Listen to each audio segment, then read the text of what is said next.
Olá, meu amigo, minha amiga. A coisa está ficando séria.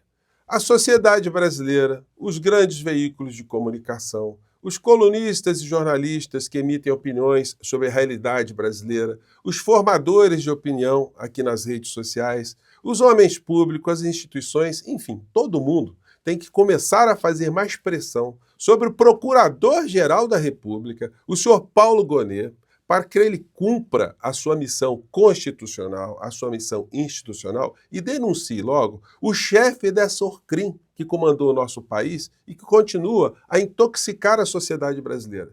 O desespero dele é muito pior daquele de uma ratazana que está cercada e que está vendo ali que a situação está irreversível. E ele está disposto a fazer qualquer coisa para tentar se livrar da cadeia. Se fala em pacificação aqui no nosso país, uma pacificação nacional, uma pacificação política, mas ela só pode vir com justiça.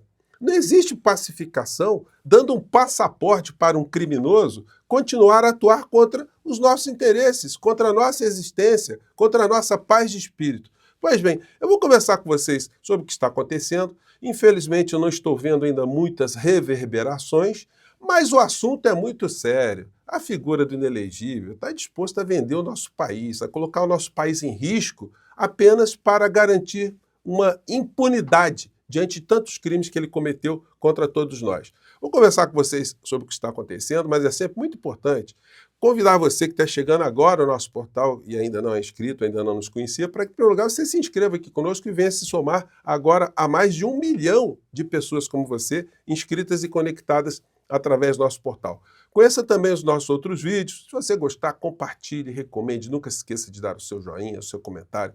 E se puder, venha também para o nosso clube de membros. É uma forma adicional de você prestigiar e fortalecer aqui o nosso portal, tá bom?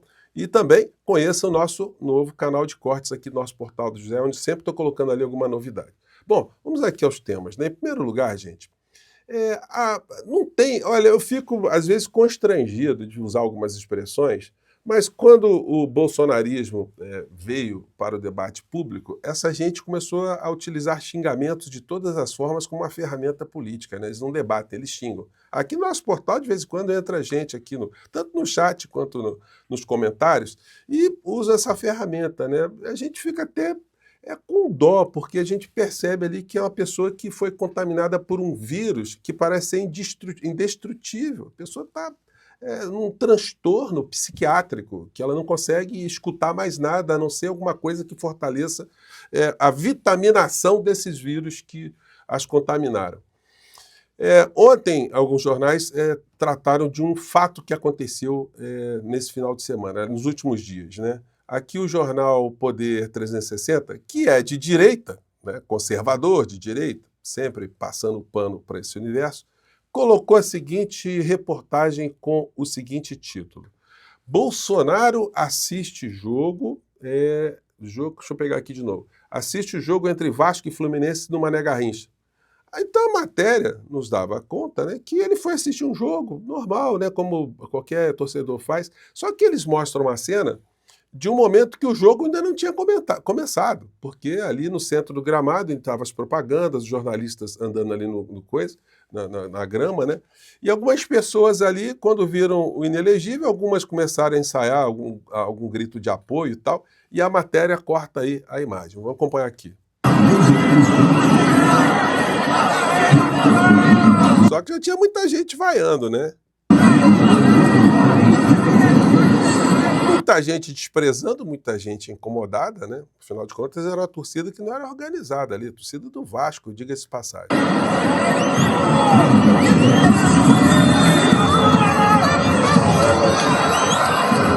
Algumas pessoas acenando e tal, né?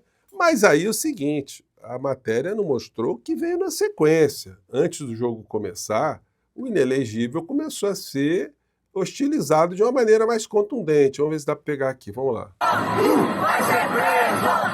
Vai ser preso! Vai ser preso! Vai ser preso! Galera gritando, vai ser preso! Vai ser preso! Está vendo, senhor Paulo Gonet?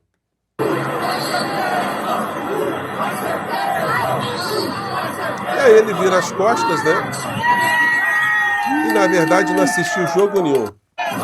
O Bolsonaro não assistiu jogo nenhum. Ele foi expulso desse ambiente aí.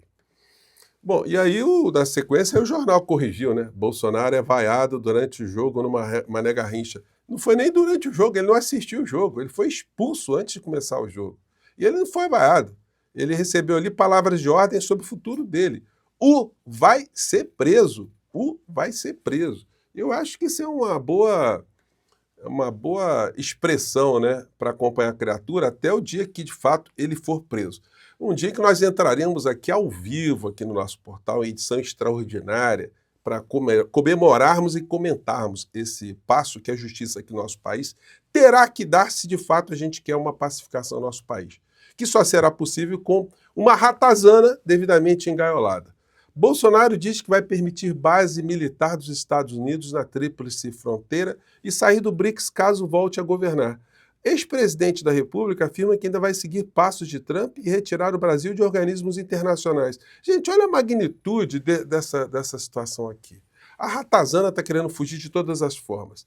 Se eu for presidente, de novo eu saio do BRICS, que reúne Brasil, Rússia, China, África do Sul, entre outros. Organização Mundial da Saúde. Gente, o Brasil, se sair dos BRICS, o que vai fazer com a exportação do agronegócio para a China?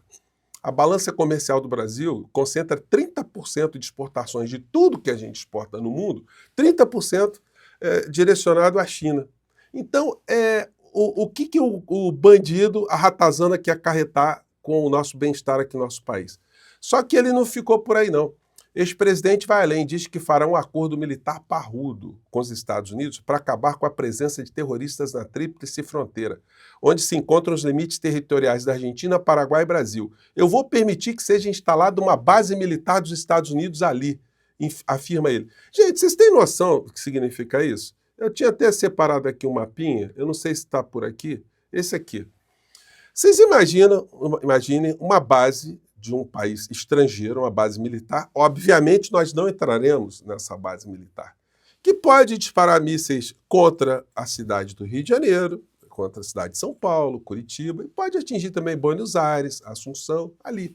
Em qualquer tipo de conflito, qualquer tipo de ameaça, nós estaremos absolutamente fragilizados se essa insanidade desse traidor da pátria, essa ratazana, começasse a ser colocada em curso aqui no nosso país. E tem uma coisa, tá, gente?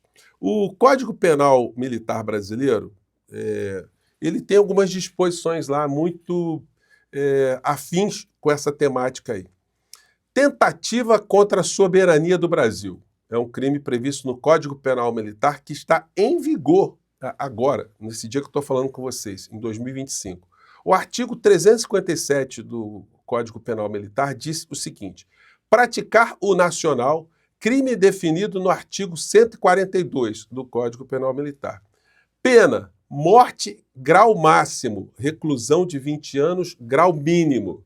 E o artigo 142 do Código Penal Militar diz o seguinte: tentar submeter o território nacional ou parte dele à soberania de país estrangeiro. Pena de morte. Desmembrar por meio de movimento armado ou tumultos planejados o território nacional desde que o fato atente contra a segurança externa do Brasil ou sua soberania. Internacionalizar por qualquer meio região ou parte do território nacional. Pena, reclusão de 15 a 30 anos para os cabeças e de 10 a 20 anos para os demais agentes. Mas eu prefiro ficar com a pena de morte aqui, já que essa gente é tão afincada, né, que se faça justiça de uma forma extrema. Então tá aí. O inelegível está namorando com a pena de morte, porque como ele foi militar, ele sempre se avoca nisso, né? Se o Brasil entrasse em algum conflito, estaria aí uma condição muito rápida para que a ratazana se visse ali as voltas com a punição extremamente radical, né? Isso é para dar uma noção, gente, da magnitude das coisas que essa criatura está falando, com o que ele está brincando.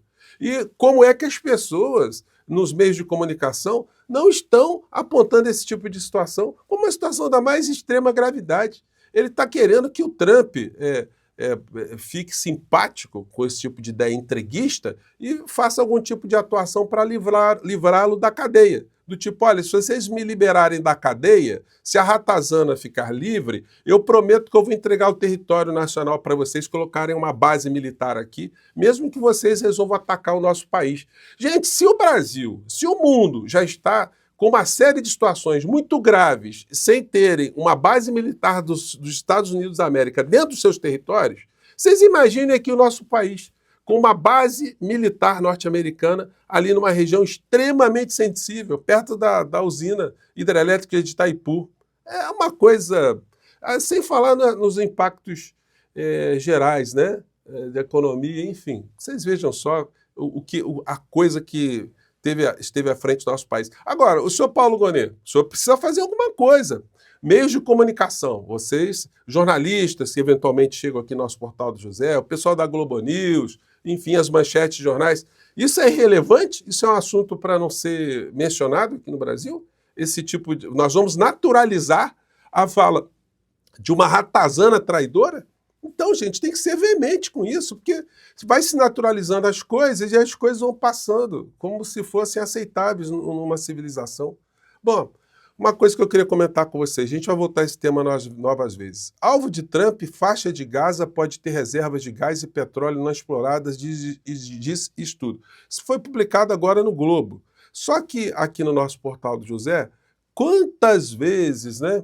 Eu comentei com vocês quando surgiu esse conflito, quando a gente via esse tipo de cena aqui, ó, o Malafaia, vamos proteger Israel, enfim, não se está fazendo nada contra o povo palestino. E agora o senhor Malafaia vai dizer o quê? O que o bolsonarismo diz sobre a limpeza étnica? A limpeza étnica, o que é, gente? Você pegar uma etnia e acabar com ela, você tirar ela de onde ela vive, você espalhar, você impossibilitar que ela continue a existir.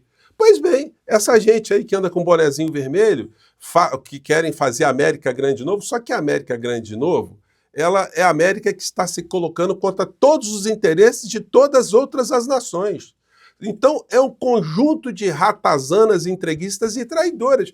Gente, é complicado, né, a gente usar essas expressões, mas não tem como a gente ser leve nisso. Tem que chegar para o bolsonarista e falar assim, ó, o teu mito, aquele que governou o nosso país, é uma ratazana traidora, quer colocar uma base dos Estados Unidos aqui no nosso país, quer romper contratos com o Brasil, com o resto do mundo, para entregar o nosso país como uma colônia, um espaço dos Estados Unidos aqui dentro. Como é que a gente lida com esse tipo de situação? É com delicadeza? Bom, eu fiz aqui vários vídeos aqui falando do que acontece lá na faixa de Gaza, mostrei para vocês, pelo menos uns 4 ou 5 programas, mostrando que quando começou esse conflito, obviamente, o Netanyahu já tinha ido na ONU, ele tinha falado que queria explorar aquela região, queria fazer um corredor ali.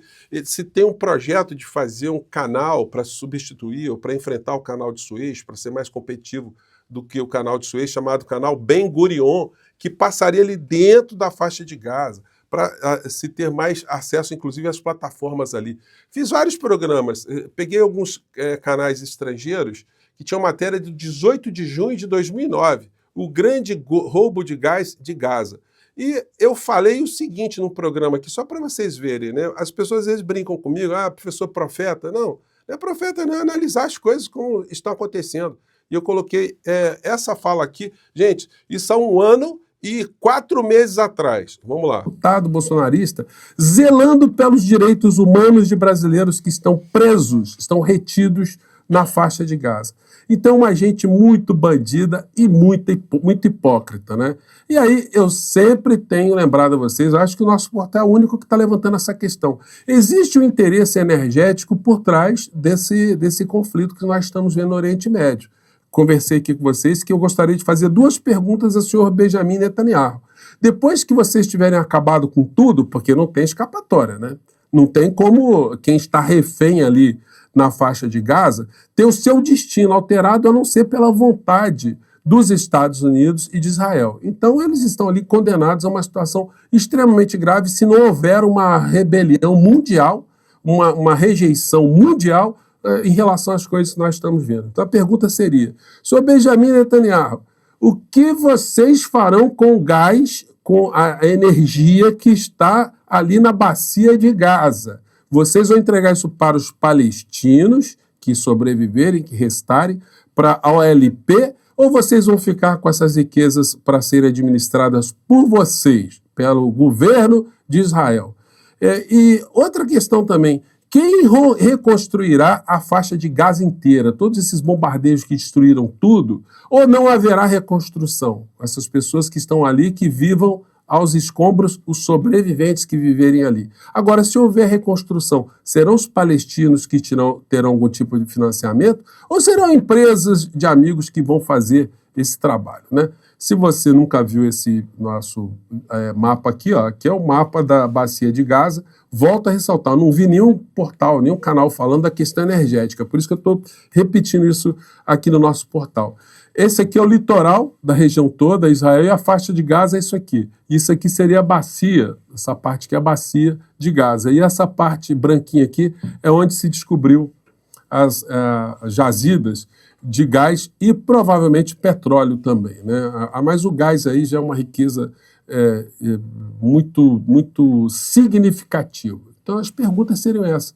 Senhor Benjamin Netanyahu, vai ficar tudo para o governo de Israel? E a reconstrução também, quem ficará com essa reconstrução? Isso já está sendo tratado? Isso está sendo já negociado?